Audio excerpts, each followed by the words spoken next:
Selamat pagi bagi siswa kami kelas 9. Nah, bagaimana kabarnya hari ini?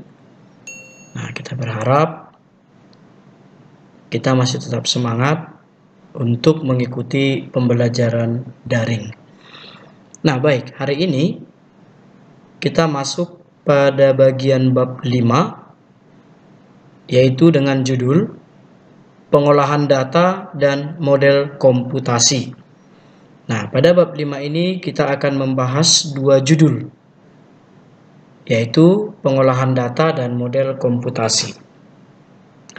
Nah, untuk pembahasan yang pertama adalah pengolahan data. Pada bab 4 yang lalu, kamu sudah belajar sedikit tentang aplikasi pengolah angka, di mana contoh aplikasi pengolah angka yaitu terdiri dari StarOffice Calc, OpenOffice Calc, Lotus 123, dan Microsoft Excel. Di mana Microsoft Excel adalah merupakan aplikasi yang populer yang paling banyak dipergunakan. Nah, Microsoft Excel menyediakan maupun mengolah data-data dan mempresentasikannya ke grafik atau diagram. Di mana Microsoft Excel ini terdiri dari sheet, di mana satu sheet atau lembar kerja terdiri atas 256 kolom dan 65.536 baris, di mana kolom diwakili oleh tanda huruf A, B, C, D, dan seterusnya. Sementara baris diwakili oleh angka 1, 2, 3, 4, dan seterusnya berderet ke bawah. Nah, pada bab ini kalian akan belajar lebih lanjut mengenai Microsoft Excel dalam penggunaan sehari-hari. Penggunaan Microsoft Excel erat kaitannya dengan penggunaan fungsi-fungsi yang terdapat dalam Microsoft Excel. Fungsi yang terdapat dalam Microsoft Excel merupakan rumus yang sudah siap pakai untuk membantu kita dalam melakukan perhitungan. Nah, yang perlu kita ketahui adalah ketika kita ingin menuliskan suatu fungsi, maka harus diawali dengan simbol sama dengan. Nah, itu harus sudah menjadi kewajiban. Pada umumnya, fungsi dilengkapi dengan argumen. Nah, di mana argumen ini dapat berupa angka, label, rumus, dan alamat sel ataupun range. Nah, saya kira ini sudah dipelajari di kelas 8 pada semester genap. Nah, adapun fungsi-fungsi yang terdapat dalam Microsoft Excel, di antaranya yang pertama, fungsi matematika. Nah, fungsi matematika digunakan untuk melakukan operasi matematika dasar. Nah, adapun fungsi matematika dapat kita lihat pada tabel berikut. Yang pertama, fungsi matematika yang pertama yaitu ABS, di mana bentuk penulisannya sama dengan ABS buka kurung angka, kemudian tutup kurung. Nah, di sini perlu diingat ya, Nak. Harus menggunakan simbol sama dengan, kemudian nama fungsi, kemudian buka kurung, dan kemudian diakhiri dengan tutup kurung. Oke? Nah, kita lanjutkan. ABS dipergunakan untuk menentukan harga mutlak atau absolut. Kemudian yang kedua, fungsi matematika yang kedua adalah round, di mana bentuk penulisannya adalah sama dengan round, buka kurung, angka, titik, koma, angka digit. Kegunaannya adalah menentukan pembulatan suatu bilangan sesuai dengan angka desimal yang ditentukan atau membulatkan angka hingga ke jumlah digit yang diinginkan. Kemudian fungsi matematika yang ketiga adalah INT, di mana bentuk penulisannya adalah sama dengan INT, buka kurung, angka, tutup kurung. Kegunaannya adalah menentukan nilai pembulatan, sedangkan bilangan di belakang titik desimal tidak dihiraukan. Kemudian yang keempat, mod. Bentuk penulisan fungsi sama dengan mod, buka kurung, angka, titik koma, pembagi, tutup kurung. Kegunaannya adalah untuk menentukan nilai sisa hasil pembagian. Dan yang terakhir, fungsi matematika yang terakhir adalah SQRT, di mana bentuk penulisannya sama dengan SQRT, buka kurung, angka, kemudian tutup kurung. Kegunaannya adalah untuk menentukan akar kuadrat dari suatu bilangan. Oke, kita lihat contohnya. Perhatikan contoh berikut. Yang pertama, contoh penulisan fungsi ABS. Sama dengan ABS, buka kurung, minus 15 tutup kurung. Maka hasilnya akan memberikan nilai 15. Nah, ingat, kegunaan dari fungsi ABS adalah menentukan harga mutlak atau absolut. Artinya, simbol minus akan secara otomatis dihilangkan. Kemudian, contoh yang kedua adalah fungsi round. Sama dengan round, buka kurung, 22,333 titik koma 1 tutup kurung. Maka hasilnya adalah 22,3. Nah, kita lihat kegunaannya adalah untuk menentukan pembulatan dari suatu bilangan. Nah, artinya kalau kita lihat dari contoh ini sama dengan round 22,333 titik koma 1. Nah, dari penulisan rumus ini maka diminta hanya satu angka di belakang koma. Oke. Nah, coba kita ganti bentuk penulisan rumusnya. Sama dengan round, buka kurung, 22,333 titik koma 2. Maka nilai yang dihasilkan adalah 22,33. Oke, begitu seterusnya untuk penggunaan fungsi round. Baik, kita lihat contoh yang ketiga. Penggunaan fungsi INT. Nah, kita lihat kegunaan INT adalah untuk menentukan nilai pembulatan. Oke. Maka contohnya adalah sama dengan INT, buka kurung, 12,33311 tutup kurung. Maka hasilnya adalah 12. Oke, dibulatkan dia. Oke. Nah, kalau kita ganti bentuk penulisan fungsinya atau angka yang ada di dalam fungsinya seperti ini, sama dengan INT buka kurung 12,567 tutup kurung. Maka hasilnya adalah 13. Oke, begitu seterusnya. Baik, contoh yang keempat, mood. Bentuk penulisannya sama dengan mood buka kurung 20,3 tutup kurung.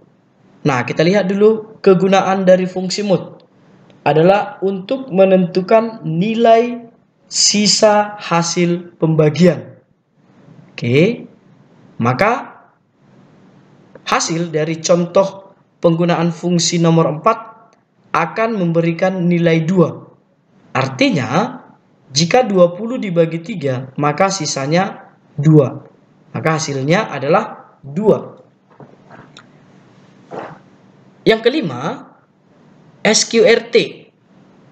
Kegunaan dari fungsi ini adalah untuk menentukan akar kuadrat dari suatu bilangan. Oke, kita lihat contohnya. Sama dengan SQRT buka kurung 25 tutup kurung. Maka hasilnya adalah 5. Oke, artinya 25 adalah akar kuadrat dari 5. Baik, kemudian yang kedua adalah fungsi statistika.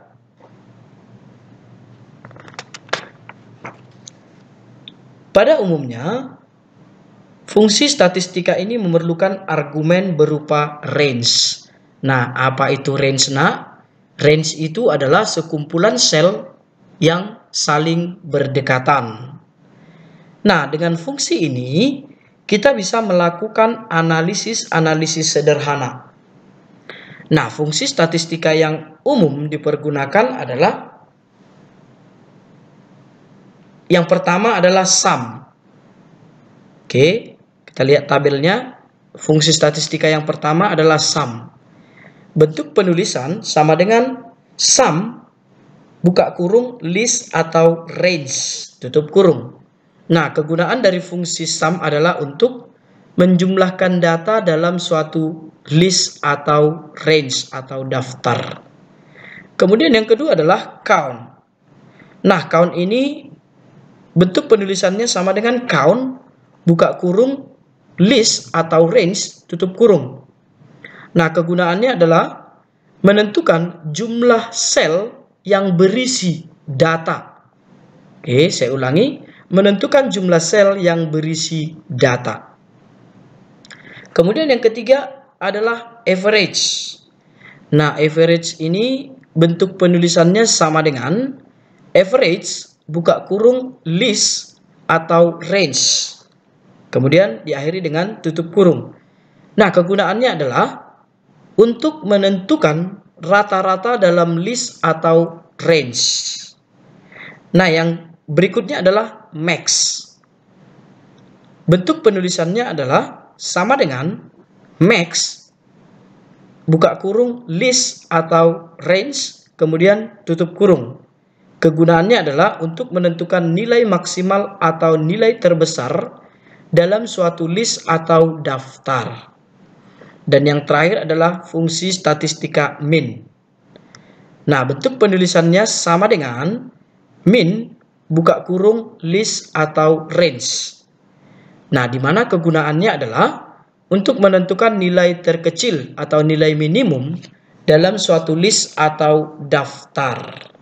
Oke, baik, kita perhatikan contohnya. Yang pertama, contoh penggunaan fungsi statistika sum. Sama dengan sum buka kurung C5 titik koma C10 tutup kurung. Artinya adalah menjumlahkan angka yang ada di sel C5 dan C10. Oke, kita lihat contoh yang kedua. Sama dengan sum buka kurung C5 titik 2 C10 kemudian tutup kurung. Artinya menjumlahkan angka yang ada di dalam range C5 hingga C10. Oke. Nah, di sini yang mau saya tekankan adalah penggunaan titik 2 dan titik koma. Oke. Nah, kita lihat kembali. Kalau penggunaan titik koma pada contoh C5 titik koma C10, artinya dia hanya menjumlahkan angka yang ada di sel C5 dan sel C10. Sementara kalau penggunaan titik 2 seperti pada contoh sama dengan sum buka kurung C5 titik 2 C10. Artinya menjumlahkan angka yang ada di dalam sel atau range C5 hingga C10. Mencakuplah dia nanti C5, C6, C7, C8, C9 sampai dengan C10. Oke, semua data yang ada di dalam sel tersebut, sel C5, C6, C7, C8, C9, C10 akan dijumlahkan.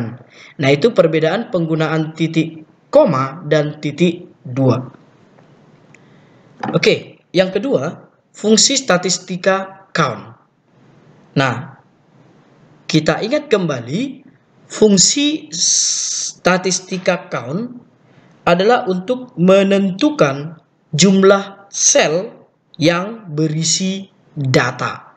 Saya ulangi, menentukan jumlah sel yang berisi data.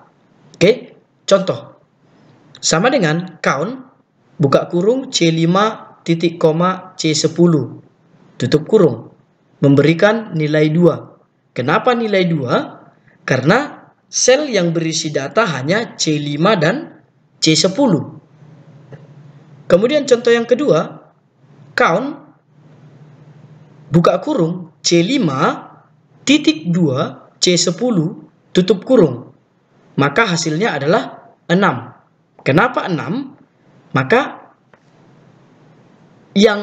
sel yang berisi data angka yaitu C5, C6, C7, C8, C9, dan C10. Nah, itu dia. Oke, paham ya?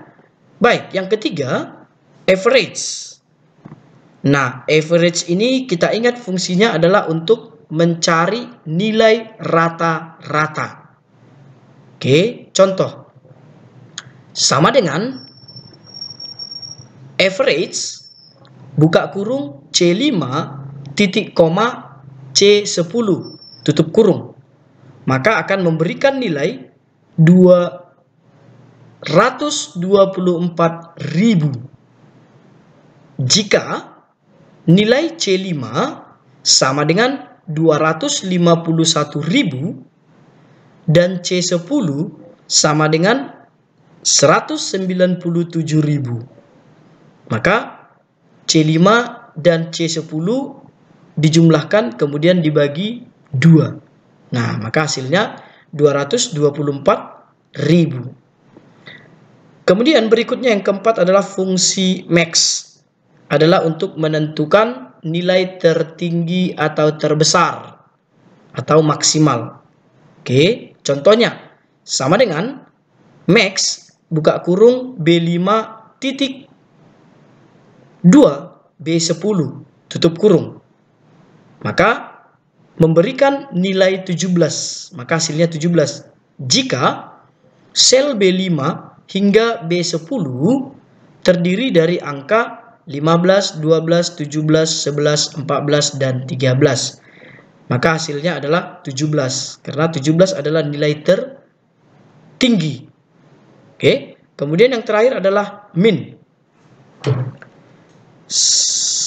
Min adalah kegunaannya untuk mencari nilai terkecil atau nilai terendah. Oke. Contoh sama dengan min buka kurung B5 titik 2 B10 tutup kurung, maka hasilnya 11, di mana jika sel B5 hingga B10 terdiri dari angka 15, 12, 17, 11, 14, dan 13. Oke, itu dia. Baik, kita lanjutkan. Yang ketiga adalah fungsi logika. Nah, berikut fungsi logika yang dapat kita gunakan. Ya, beberapa fungsi logika yang dapat kita gunakan. Oke, yang pertama adalah fungsi not, di mana bentuk penulisannya adalah sama dengan not buka kurung logikal tutup kurung. Nah, di mana pengertiannya adalah digunakan untuk membalikkan nilai suatu logika. Oke. Kemudian yang kedua adalah fungsi n. Bentuk penulisannya sama dengan n buka kurung logikal 1, logikal 2, logikal 3, dan seterusnya, kemudian tutup kurung. Di mana pengertiannya adalah suatu fungsi yang apabila salah satu pernyataan bernilai false atau salah, maka hasilnya akan false atau salah. Nah, kemudian yang ketiga, fungsi OR. Fungsi OR, bentuk penulisannya sama dengan OR, buka kurung, logikal, logikal. Saya ulangi, bentuk penulisan fungsi sama dengan OR, buka kurung, logikal 1, logikal 2, logikal 3, dan seterusnya. Kemudian diakhiri dengan tutup kurung. Di mana pengertiannya adalah suatu fungsi yang apabila salah satu pernyataan bernilai true atau benar, maka hasilnya akan bernilai benar. Oke, yang terakhir fungsi if. Nah, bentuk penulisannya ada dua. Sama dengan yang pertama sama dengan if buka kurung logical test, true, false. Kemudian tutup kurung. Atau bentuk penulisan yang kedua sama dengan if buka kurung logical test, titik koma, true, titik koma, false. Kemudian diakhiri dengan tutup kurung. Nah, di mana pengertiannya adalah digunakan untuk menyeleksi suatu data atau nilai, di mana jika syaratnya terpenuhi, maka akan melaksanakan suatu instruksi tertentu. Sedangkan jika tidak terpenuhi, maka akan melaksanakan instruksi yang lain. Nah, itu dia beberapa fungsi logika yang dapat kita pergunakan. Berikut daftar operasional yang dapat digunakan dalam penulisan fungsi logika. Oke, nah kita lihat operasi yang pertama sama dengan. Oke, tanda sama dengan, kemudian pengertiannya sama dengan. Kemudian operasi lebih besar, operasi lebih kecil, tidak sama dengan, lebih besar atau sama dengan, lebih kecil atau sama dengan. Nah, itu dia beberapa fungsi logika dan simbol operasi yang digunakan dalam fungsi logika. Sampai di sini pertemuan kita pada pagi hari ini. Nah, untuk minggu depan kita akan belajar lebih lanjut tentang penggunaan fungsi if. Oke. Nah, untuk hari ini jika ada yang mau ditanyakan, silakan buat pertanyaan kamu di kolom komentar yang ada pada Google Classroom, atau silakan langsung sampaikan pertanyaan kamu secara pribadi kepada saya. Oke. Nah, sekian dulu pertemuan kita pada pagi hari ini. Atas perhatiannya saya ucapkan terima kasih.